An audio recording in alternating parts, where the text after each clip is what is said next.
Bien, buenas tardes, hermanos. En el nombre del Señor Jesucristo vamos a dar inicio a esta actividad, a esta plática sobre el ministerio de la música en la iglesia. Vamos a orar para pedir al Señor su dirección. Señor bendito, te damos gracias porque nos das la oportunidad de meditar, de reflexionar sobre tu obra y en particular, Señor, sobre el uso de la música en el culto, en la adoración, en la predicación. Gracias, Señor, porque tú nos llamas para servirte, para honrarte y nos permites capacitarnos, Señor, para conocer mejor tu voluntad y poder ser ministros, siervos útiles, Señor, para tu obra. Gracias, Señor, por estos momentos.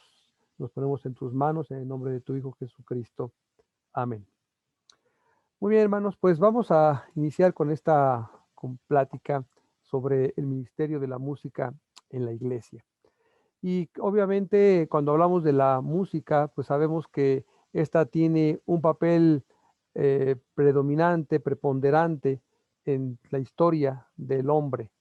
Y en este caso en particular en los pueblos, en la misma iglesia, porque todo lo que somos, todo lo que hacemos está rodeado de música. En la naturaleza nos estamos rodeados de elementos muy claros que nos van a comenzar a introducir a este aspecto de lo que conocemos hoy como música. Pero en la naturaleza, por ejemplo, toda la naturaleza está llena de ritmo. Todo el tiempo hay ritmo. Cuando caminamos, caminamos con ritmo. Cuando hablamos, hablamos con ritmo. Dicen por ahí los extranjeros que los mexicanos hablamos cantadito, porque tenemos un ritmo muy marcado a la hora de dialogar. Eh, Cuando nuestro propio cuerpo tiene ritmo, nuestro corazón, nuestro pulso tiene un ritmo que está permanente. Y en la naturaleza, por ejemplo, vamos a encontrar no solamente ritmos, sino vamos a encontrar sonidos, sonidos de diferente tipo. Las aves, por ejemplo, cantan, tienen un sonido, pero también tienen un ritmo a la hora de emitir estos sonidos.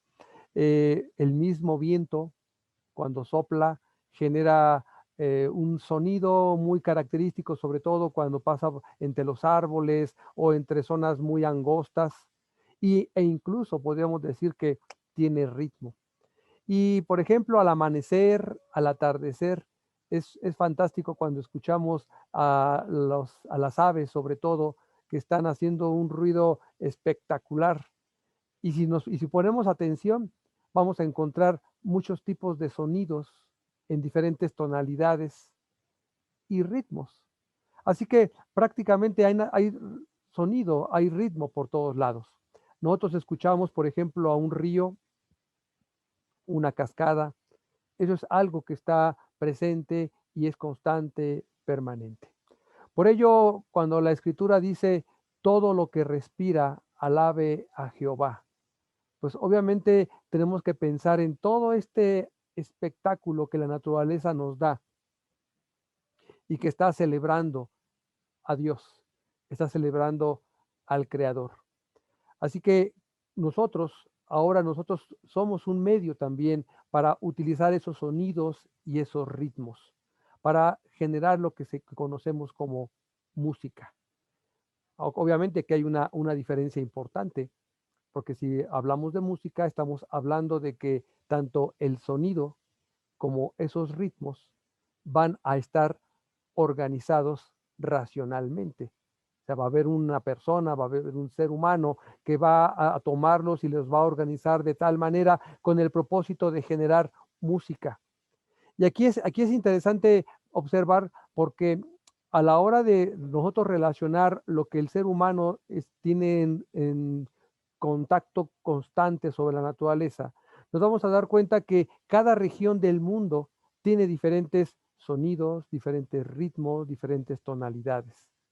Y eso va a dar lugar a que en las diferentes regiones del mundo haya música distinta, porque el ser humano toma esos sonidos, esos ritmos, que son los que lo van a guiar en un principio para comenzar a generar su música.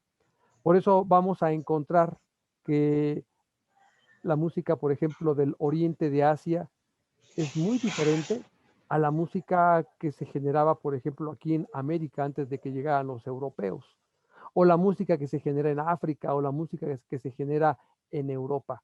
Es distinta. De ahí algo que quiero comentar, quizás valdría la pena mencionar. Por ahí dicen algunos que la música es universal, que es el lenguaje universal. Yo les diría que eso no es cierto, porque no me digan que les gusta y que se encariñan con la música china, con esos tonos, semitonos y cuartos de tonos tan extraños para nosotros. Y a poco sí, ustedes en nuestra propia cultura dicen, ay, sí me comunicó mucho y nos entendimos. No es cierto. Hay por ahí una anécdota en donde venía pues un personaje que venía del oriente, ¿no? De China. No conocía la música occidental. Y lo llevan por ahí a un concierto este, en Europa. Y entonces llega y desde que empieza la orquesta, entra, afina, comienza el concierto. Y después de que termina el concierto, le preguntan a este personaje, oiga, ¿qué es lo que más le gustó del concierto? Y dice, el principio. ¿El principio? Sí, cuando la orquesta estaba afinando. Se identificaba con sus sonidos, con lo que él estaba acostumbrado. ¿Sí? Así que yo creo que el resto del concierto, aunque haya sido Beethoven, a lo mejor se quedó así como que qué extraña música, ¿no? Entonces, la música tiene que ver con ese contexto en el que vivimos y se va desarrollando. Y por eso vamos a tener que en las diferentes regiones del mundo vamos a observar esto. Ahora, vamos a tomarlo, todo esto que estamos platicando, con el desarrollo de la música en la adoración a Dios. El uso de la música para expresarle a la deidad suprema, al Dios creador de todo lo que existe, al que nos creó, expresarle lo que sentimos cada uno de nosotros. Y en este caso, la música en general expresa sentimientos. Hoy la música se utiliza para el amor, se utiliza para expresar tristeza, para expresar a lo mejor cuando estamos nerviosos, cuando nos sentimos en un estado de ánimo determinado, pues la música va a ayudarnos a expresar. Bueno, pues la música también nos va a ayudar a expresar lo que sentimos por Dios. Y en este caso particular, desde el principio, desde que el ser humano existe, comenzó a utilizar esos sonidos, ese ritmo organizado y que vamos a llamar música también para adorar a Dios. Fíjense, en la Biblia, allá en Génesis capítulo 4, versículo 21, tenemos la primera referencia a la música. Y ahí nos habla de Jubal como el padre de todos los que tocan arpa y flauta. Imagínense, estamos en Génesis capítulo 4. Estamos en los primeros momentos de la historia humana. Y ya hay música en ese momento. Obviamente no nos dice el texto si la música la usaban para cantar a Dios. Seguramente la utilizaban para muchas cosas y entre ellas la adoración a Dios. Sin embargo, cuando vamos viendo en la Biblia cómo se va a utilizar la música, vamos a encontrar que es con David, cuando el culto se va a centralizar en Jerusalén, cuando la música va a comenzar a tener un papel preponderante en el culto a Dios. Hasta antes de ese momento, piensen ustedes, hasta antes de que existiera Israel como nación, pues la música se podría utilizar para alabar a Dios. Sin embargo, no había una estructura, no había una organización, ya que no había lugares específicos, lugares cerrados como los conocemos hoy, para adorar al Señor, sino que se adoraba en los lugares altos, es decir, en los altares, en donde se presentaban los sacrificios. Y a lo mejor en algún momento en esos lugares donde se presentaban los sacrificios, a lo mejor habría música. Sin embargo, en la Biblia no se habla de ello. Es hasta que David toma el trono de Israel, cuando él comienza a darle una organización, una estructura a esta nación que pidió en su momento a un rey y que Dios les otorgó a Saúl y que después Dios lo quitó porque simplemente había fallado en los propósitos que debía cumplir. Y que David ahora ocupa ese lugar. David lo primero que hace es establecer una ciudad, una capital, Jerusalén. Y lo primero que va a hacer también es centralizar el poder político, el poder económico, pero también el culto a Dios, es decir, el poder religioso. Por eso su deseo, su anhelo en su momento de construir un gran templo para adorar a Dios, y eso sería en Jerusalén. Sabemos que eso no se le va a cumplir, él no lo va a poder construir, porque a pesar de que él era un hombre fiel a Dios, era un hombre, dice Dios, dice la escritura, que sus manos estaban bañadas en sangre y por eso él no podía construir un templo. Pero él comienza a sentar las bases del culto, de la adoración organizada, estructurada. Y como parte de esa estructuración, la música va a jugar un papel importante. Allá en Primero de Crónicas, capítulo 15, versículo 16, y en los subsiguientes versículos, se habla, se habla en general de que el arca de la alianza, que estaba ubicada en diferentes lugares en lo largo del territorio, fue trasladada a Jerusalén, cuando David está buscando centralizar el culto. Y entonces en ese momento, cuando comienza a llevar el arca a Jerusalén, David organiza a los levitas.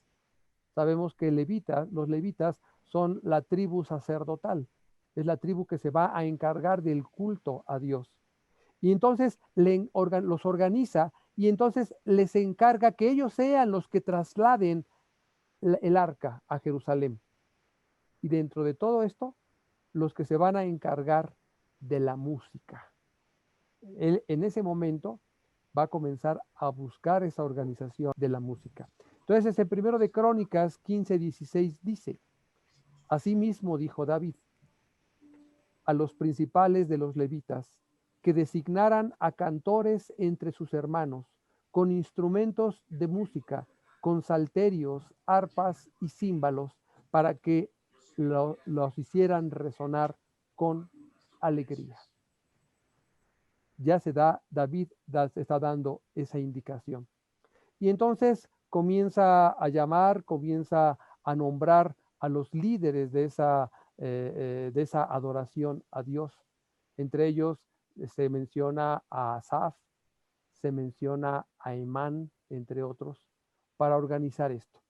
Así que allá en Primero de Crónicas 16:7 dice, y aquel día David por primera vez puso a Asaf y sus hermanos a cargo de la alabanza a Jehová.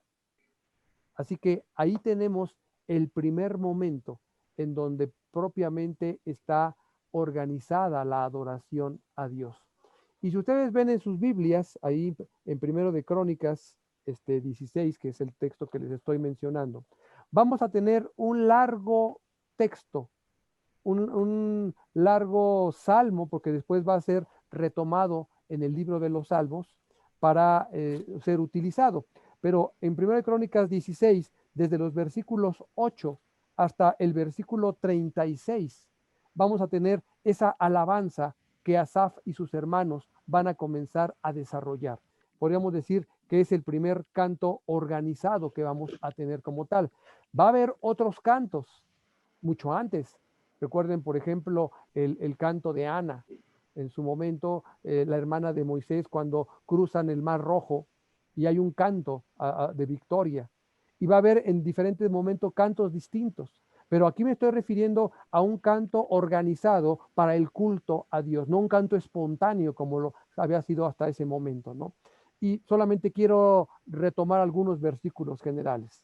Dice, alabad a Jehová, invocad su nombre, dad a conocer entre los pueblos sus obras, cantad a él, cantadle salmos, hablad de todas sus maravillas. Y luego por el versículo 28 dice, tributad a Jehová, familias de los pueblos, dad a Jehová la gloria y el poder, dad a Jehová la honra debida a su nombre, traed ofrenda y venid delante de él, postraos delante de Jehová en la hermosura de la santidad. Entre otros muchos más textos o versículos. Este canto de acción de gracias de David, encabezado por Asaf y sus hermanos, y todavía no dentro del templo, porque todavía no hay templo, lo vamos a encontrar registrado en el Salmo 96, de los versículos 1 al 13, en el Salmo 105, de los versículos 1 al 15, y en el Salmo 106, de los versículos 47 al 48. Ahí, si ustedes revisan, voy a repetir los textos: Salmo 96, 1 al 13, Salmo 105, del 1 al 15, y Salmo 106, del 47 al 48, van a encontrar fragmentos de este canto, que podemos decir es el primer gran canto organizado que se da para adorar a Dios.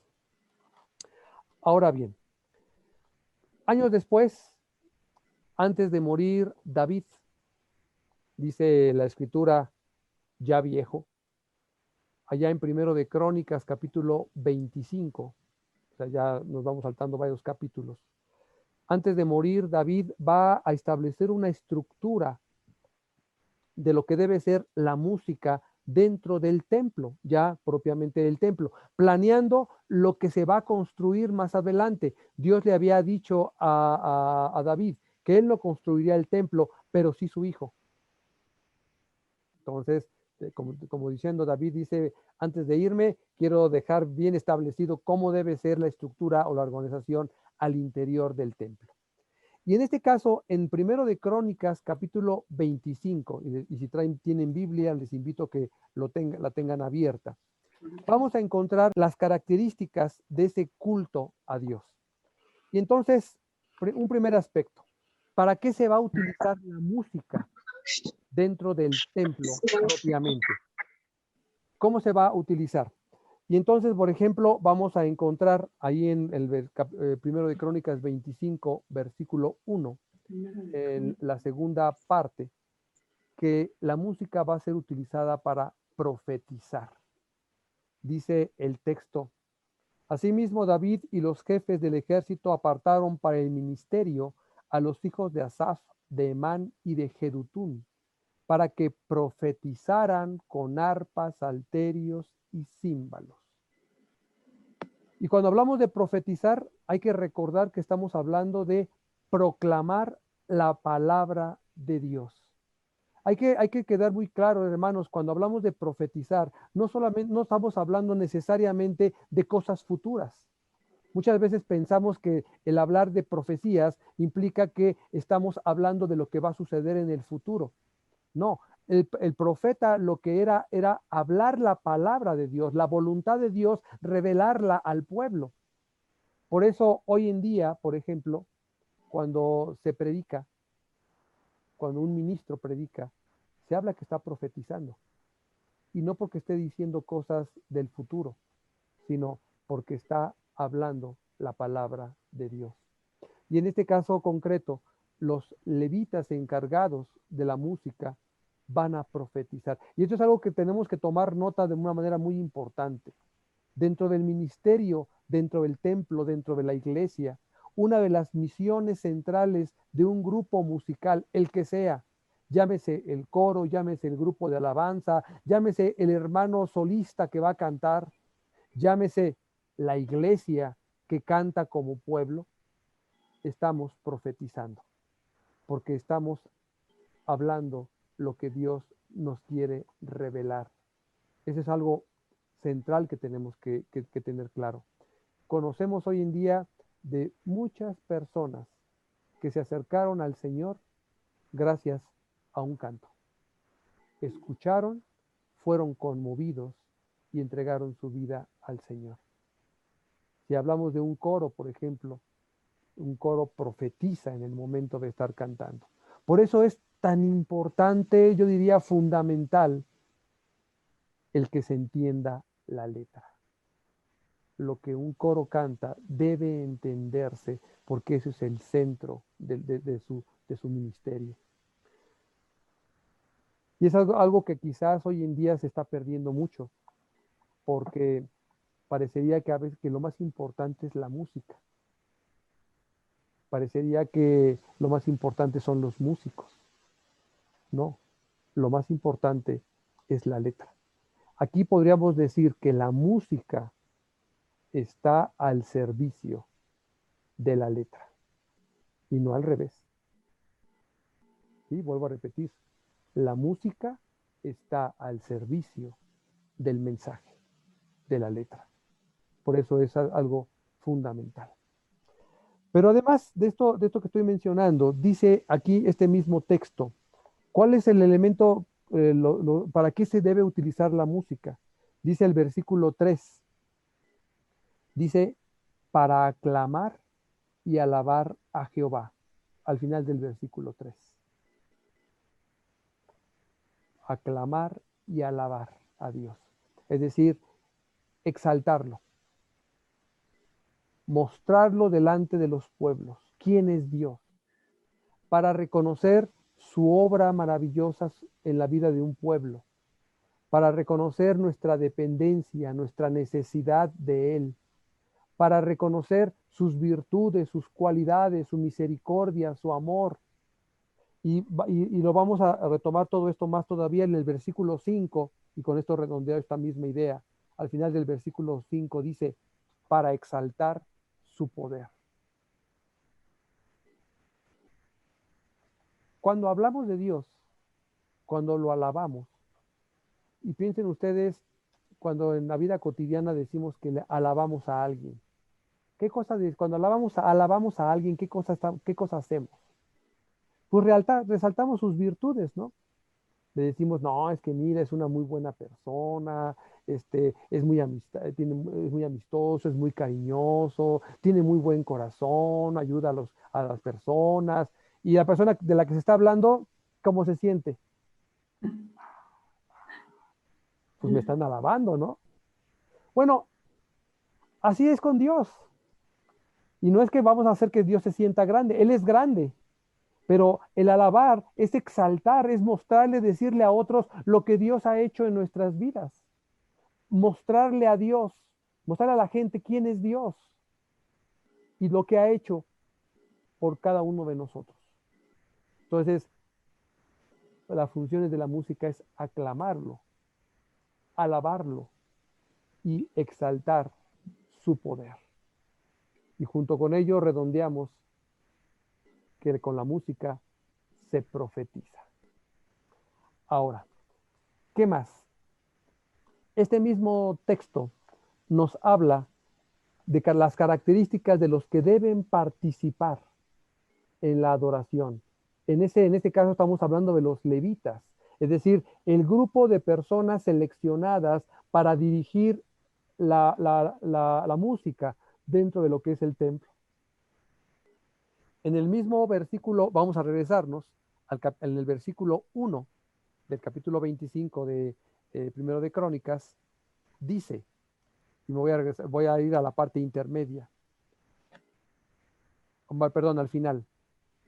Y el número de ellos, hombres idóneos para la obra de su ministerio. Hombres idóneos. ¿Por qué hombres? Pues porque los sacerdotes eran varones. Por eso dice hombres idóneos. Es decir, estamos hablando de hombres que tienen la capacidad, que tienen las virtudes para la obra de este ministerio. Obviamente podríamos comenzar a exaltar, pero hay que recordar que ellos son levitas. Es decir, son personajes que han sido capacitados muchos de ellos desde que son niños para esta misión que tienen. Pero obviamente tienen habilidades para cantar, para tocar los instrumentos, etcétera. Pero sobre todo, tienen amor, tienen deseo, les gusta, están dispuestos a dar todo para alabar al Señor. Y luego un último elemento, versículo 7.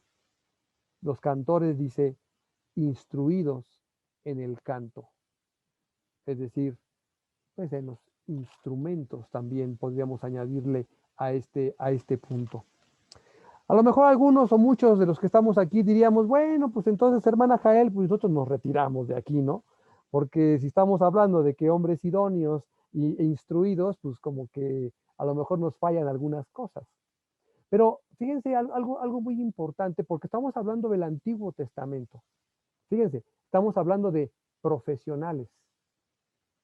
Ellos viven de esto, porque su labor es ser levitas. ¿Sí? Entonces, tiene que ser algo preparado, algo perfeccionado, de acuerdo a nuestras habilidades. Y por eso la necesidad, en este caso, de un coro, por ejemplo, de ensayar, de ser constantes, de estar ahí permanentemente para aprender, para prepararse en la adoración. Cuando se está en un coro, hermanos, en un coro se aprende mucho. Se aprende desde cómo cantar, se aprende de cómo leer una partitura, seguirla, se aprende cómo trabajar en equipo, se aprende cómo expresar en un momento dado a Dios y cómo transmitir a otros el mensaje de Dios.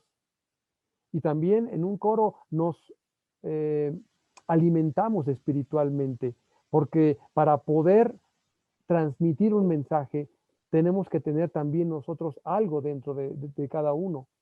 ¿Cómo voy a dar aquello que no tengo? Por ejemplo, si voy a hablar del amor de Dios, pues yo debo entender y debo sentir el amor de Dios para poder transmitirlo a otros, porque si no se convierten solamente en palabras vanas, palabras vacías.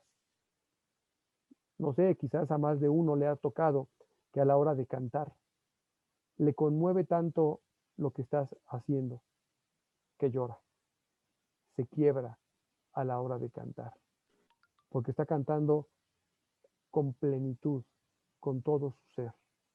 Entonces, por eso un coro ensaya, por eso un coro tiene que estar constantemente junto para trabajar, porque deben ser personas idóneas e instruidas en la labor que están desarrollando. Y por lo tanto, es una capacitación permanente la que deben tener. Y hasta aquí lo que es el Antiguo Testamento, porque durante todo el Antiguo Testamento esta va a ser la tónica que se establece. Sin embargo, cuando hablamos del Nuevo Testamento y con relación a la música, vamos a comenzar a tener cambios. Va a haber diferentes cosas que se van a comenzar a desarrollar, porque las condiciones van a cambiar, ya no van a ser iguales. Cuando se comienzan a establecer las primeras comunidades cristianas, tomó como base las celebraciones judías, es decir, lo que se hacía principalmente en las sinagogas. ¿Qué es lo que se hacía? Bueno, en una sinagoga, por ejemplo, se leía la escritura, se explicaba la escritura, se hacían oraciones y se cantaba al inicio de las reuniones, al término de las lecturas, se cantaban salmos. Bueno, eso que se hacía en las sinagogas comienza a ser tomado por las comunidades cristianas que se reunían en las casas. No había templos. Así que se denominan iglesias domésticas, porque se reunían alrededor de familias que prestaban pues el lugar donde habitaban para que allí hubiera esas reuniones.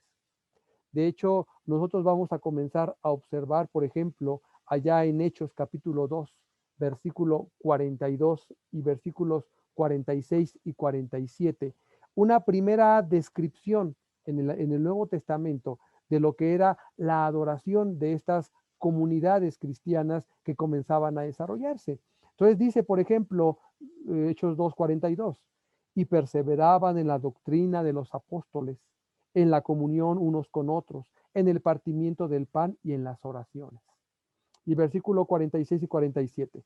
Perseveraban unánimes cada día en el templo y partiendo el pan en las casas comían juntos con alegría y sencillez de corazón, alabando a Dios y teniendo favor con todo el pueblo. Y el Señor añadía cada día a la iglesia los que habían de ser salvos. Dentro de esto que se hacía en las sinagogas, se hace también en estas iglesias. Pero además se añade el partimiento del pan, es decir, lo que hoy conocemos como la Santa Cena. Y cantaban, y es algo interesante porque dice, alabando a Dios y teniendo el favor de todo el pueblo. Dentro de todo este contexto, en el Nuevo Testamento vamos a encontrar, vamos a decir, pocos elementos para entender cómo era esa alabanza, esa música dentro de las reuniones. Sin embargo, el apóstol Pablo va a darnos cierta pauta. Y entonces, allá en Efesios capítulo 5, versículo 19, vamos a tener una primera pues, descripción y nos da un acercamiento a lo que pasaba con la música en estas iglesias del primer siglo.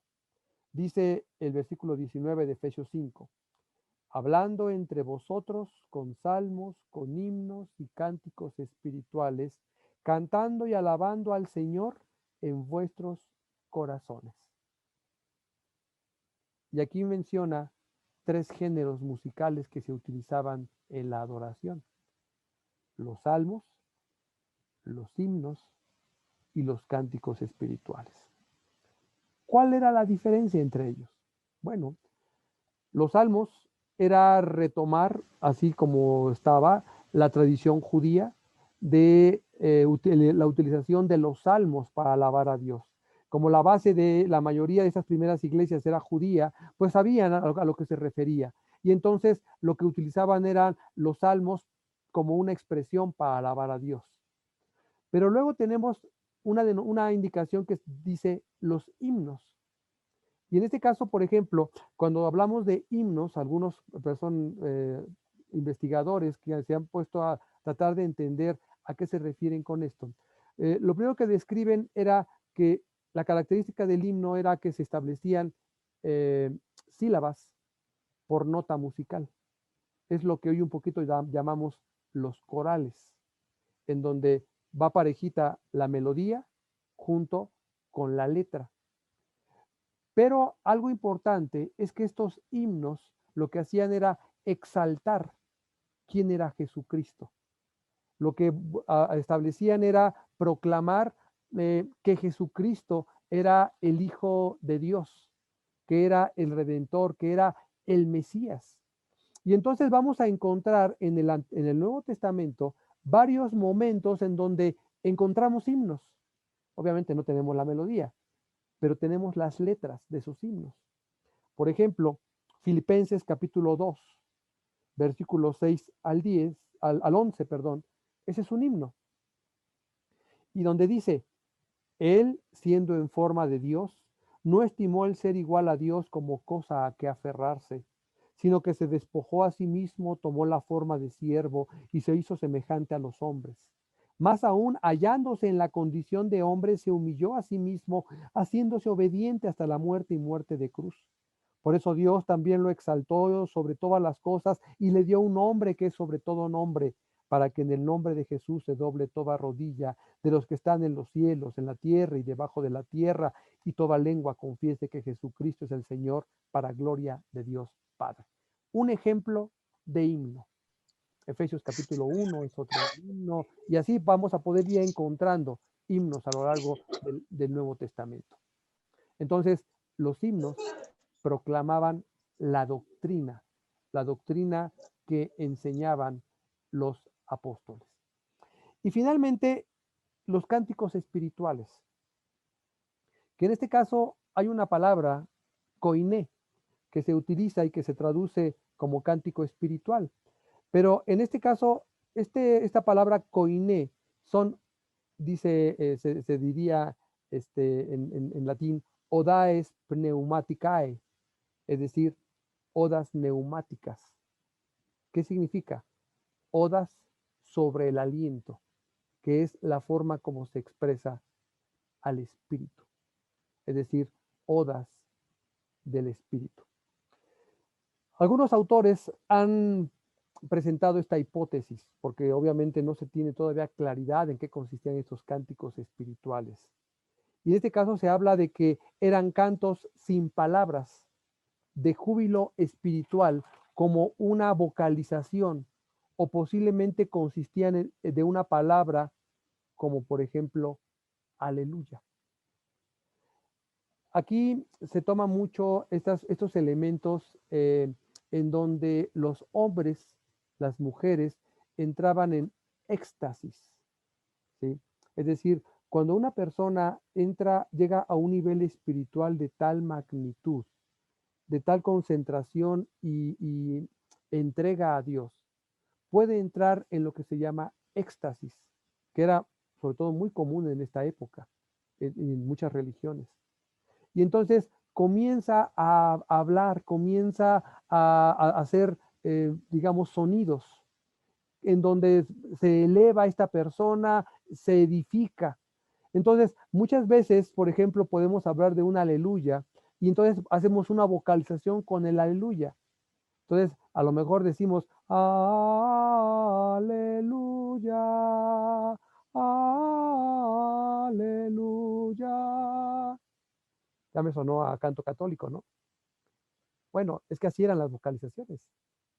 O sea, no es algo ajeno a la iglesia primitiva. La iglesia católica lo ha seguido conservando. Nosotros, por prejuicios, lo hemos eliminado de nuestra adoración. Pero de hecho, si ustedes le oyen hablar, a los cantores judíos cuando leen los salmos, hacen algo parecido, ¿sí? Nosotros los protestantes y además los mexicanos lo hemos quitado totalmente, ¿no? Para no parecer católicos. Pero bueno, es algo parecido a esto. Entonces, dice algo que va a enfatizar el apóstol Pablo sobre la música. Es que allá en Primera de Corintios, capítulo 14, versículo 15, que se cante con el espíritu, pero también con el entendimiento. Es decir, no te dejes llevar por el éxtasis, por lo espiritual que te arrobas y te sientes flotar, sino también debes cantar con el entendimiento. Y eso tiene mucho que ver, sobre todo con la iglesia de Corinto. Ustedes recuerdan que ellos manejaban mucho los dones espirituales, pero en particular el de las lenguas. Y en donde se daban mucho de que la gente hablaba en lenguas. Y el apóstol Pablo les dice, a ver, aquí llega un momento que se convierte esto en un caos. Si alguien tiene el don de lenguas, bueno, que lo use, pero hay una condición, que tiene que haber un traductor en la congregación que le diga al resto lo que está diciendo. Si no hay quien traduzca, abstente de hablar en lenguas. Quiere decir que el hablar en lenguas es algo controlable. Tú puedes hablar en lenguas si quieres o no quieres, ¿sí? Porque dice, si no hay traductor, abstente. No es como la iglesia lo manejan hoy las iglesias carismáticas, en donde entran en un éxtasis tal que luego ni ellos mismos saben qué dijeron, y la iglesia menos. Entonces, obviamente eso contradice totalmente la enseñanza del apóstol Pablo. Entonces, en ese mismo contexto, el apóstol Pablo se refiere al canto. Canta con el espíritu, pero entiende lo que estás cantando. Comprende lo que estás cantando. Porque retomando las enseñanzas del Antiguo Testamento, porque con el canto estás profetizando, estás proclamando a Dios. Y ahí vamos entendiendo las condiciones que se nos van dando y que hoy podemos tener para el culto reformado.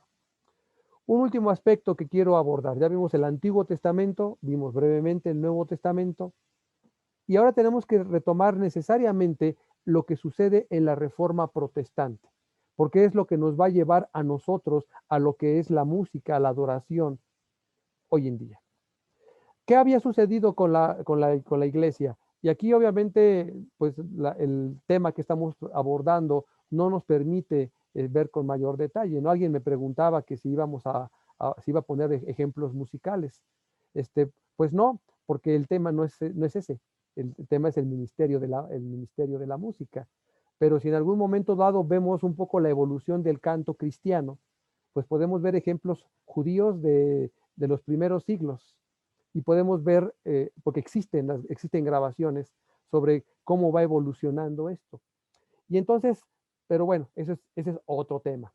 Pero aquí en este caso particular, la música se había convertido para el siglo XVI, o sea, durante toda la Edad Media, se había convertido en solamente el privilegio de los monjes. En la iglesia no cantaba a nadie más que los monjes. Y llega un momento en que solamente lo que conocemos hoy como el canto gregoriano es lo que se cantaba. Y además se cantaba en latín. Entonces, pues no edificaba más que a nadie porque el pueblo no entendía latín. Algunos que estaban preparados, diríamos en tiempos actuales, leídos y escribidos, pues entendían el latín. Pero solamente los grupos privilegiados, el pueblo no lo entendía. Entonces, cuando viene la reforma del siglo XVI, Martín Lutero, una de las primeras cosas que va a comenzar a desarrollar es el hecho de que la música debe ser un instrumento para predicar a Jesucristo y debe ser un medio con el cual el pueblo también pueda expresarse en la adoración a Dios. Vean, Lutero va a buscar retomar un poco lo del Antiguo Testamento, retomar lo del Nuevo Testamento y comenzar a aplicarlo a la iglesia que comenzaba a salir del medievo, que entraba al Renacimiento. Martín Lutero, de las primeras cosas que va a hacer es plantear que la música debe llegar al pueblo y que el pueblo debe participar en la música, en la adoración. Y entonces Lutero va a comenzar a utilizar melodías populares a las cuales se les pone letra que transmite el mensaje de Dios para que el pueblo lo cante.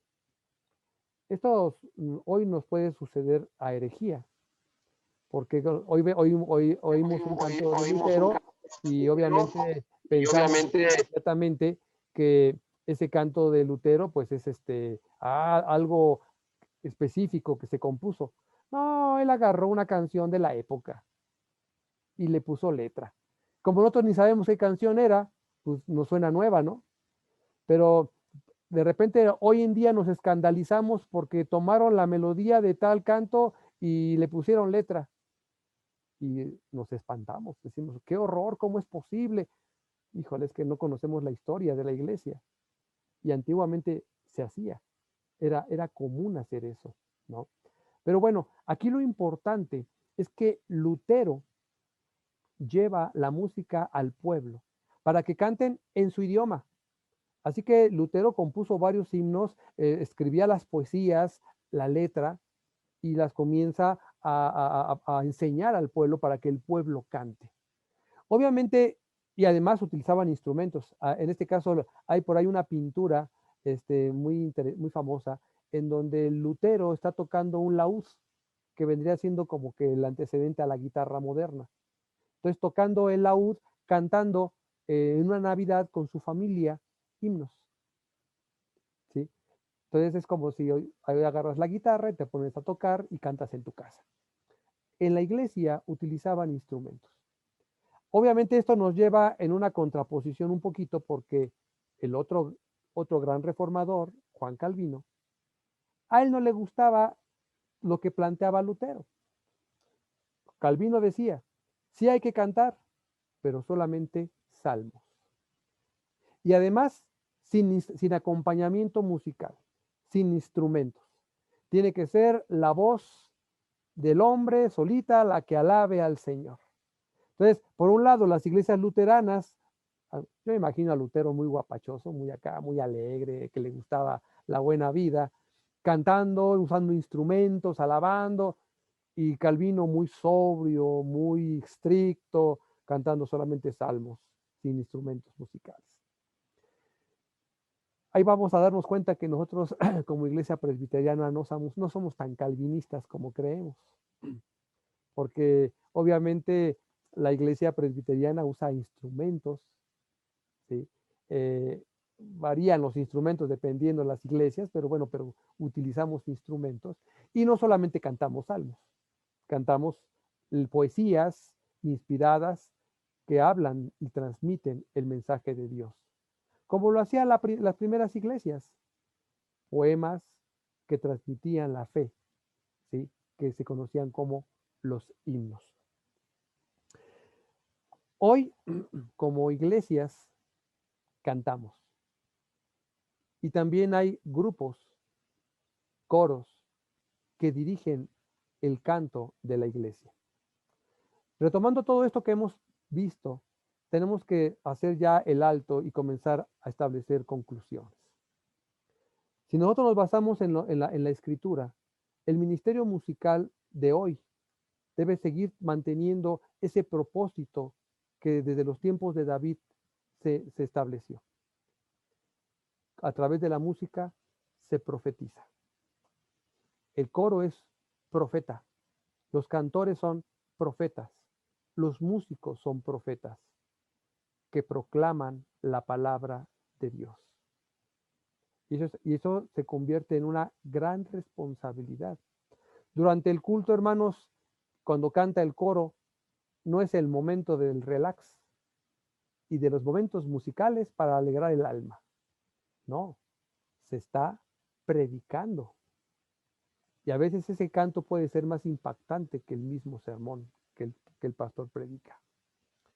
Segundo elemento importante, la música es para aclamar, para alabar, para exaltar el poder de Dios, para conducir a la congregación, a la iglesia, a adorar a Dios, a cantarle a Dios, a reconocer sus grandes virtudes, bondades y todo lo que ha hecho en nuestras vidas.